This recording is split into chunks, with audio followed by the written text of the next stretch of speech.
Hi everyone, it's Gary Nicholson here. This is your Planning Outlook video on Friday the 16th of November.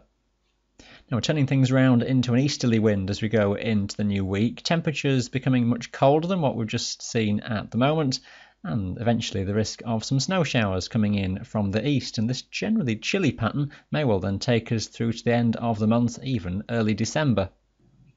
In the short term, this weekend, it's relatively mild with the airflow coming up from the southeast. The main difficulty is the low cloud, which will break up increasingly as the weekend goes on. Saturday starts rather dull. It's the far north and west that will fare best with the airflow from the southeast. It's a blustery one though, with some gusty conditions, quite varied winds, locally some powerful gusts even coming down to some lower slopes through the passes and the cols as well. By Sunday, the wind flow just turning a little bit more around to the east as high pressure over Scandinavia just repositions itself very slowly. Eventually that will move toward the north of Britain into next week. Now, if you're watching Tuesday's video, you'll know we were talking about inversions, and this chart, the Skew-T chart, is one used in forecasting. It's a vertical profile up through the atmosphere. You've got the red line, which is temperature, and the blue line, which is dew point.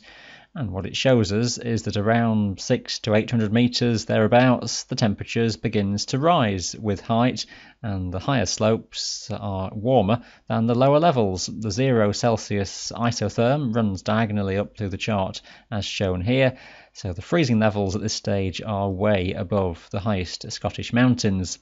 The air is relatively dry above that inversion, so on the higher tops you're above most of the cloud, with the banks of low cloud trapped lower down beneath that inversion. It may be in places that with the turbulent wind that some banks of cloud do get carried up over some of the higher tops, but it does mean that many of the very highest Scottish summits will be above any banks of low-level cloud.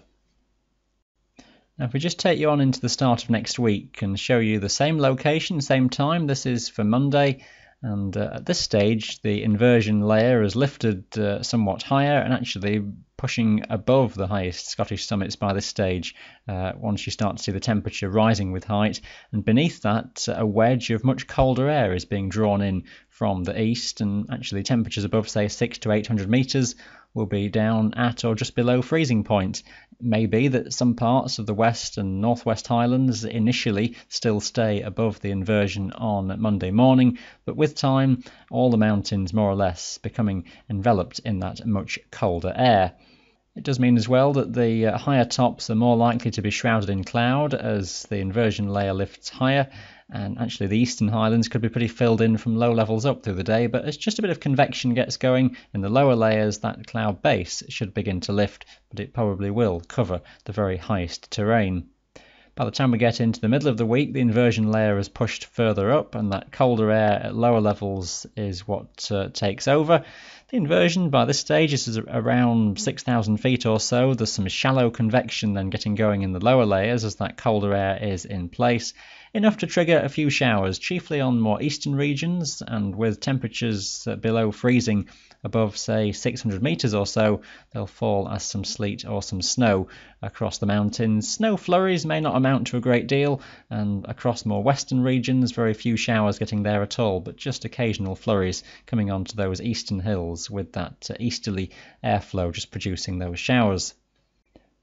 So if we just look at the charts for the early part of next week, not a great deal really to show. It's that story of high pressure being focused toward the northeast, the easterly wind in charge, strongest winds across England and Wales, gale force, and again very gusty still to low levels through some of the passes into West Wales and across the Pennines into the lakes too. Not quite as windy across Scotland, but that wind chill becoming increasingly significant.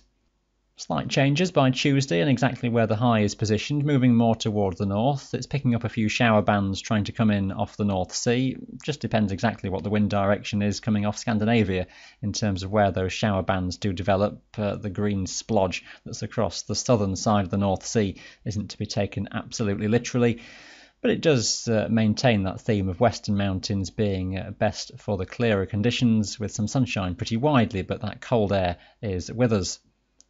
The modelling picking up on a few more bands of showers trying to come across the North Sea. It's all very coarse on this model resolution, but it gives that scope for some showers coming onto the eastern hills, up the Pennines, the borders, and into the Highlands. Again, few, if any, showers really getting towards Wales, the Lake District and the Western Highlands. And broadly, that's the theme that will take us through the rest of the week, with high pressure staying towards the north. The main complication is just what happens with a zone of colder air and lower pressure over Central Europe into the Low Countries, and how that swings its way westwards across the British Isles may just pep up some areas of showers in places, but it's still a general theme of Western Mountains seeing very little. The flurries of snow coming in more commonly towards eastern hills, mostly rain on lower slopes, a bit sleety maybe at times. The air mass as a whole not really quite cold enough to generate low-level snow. We won't really try and get too clever in terms of which days may see the most showers as we head on towards next weekend and beyond, apart from just to say that it's those eastern regions that still will favour getting most of them, maybe northeastern parts, say the northern Cairngorms, if the wind flow does turn a bit more to the northeast with time into next weekend. That's the indication as high pressure just shuffles itself a bit further toward the northwest of us, just subtle variations in where the air is coming from. We'll update you on the very latest in the next planning video on Tuesday. Thanks for watching today. Bye for now.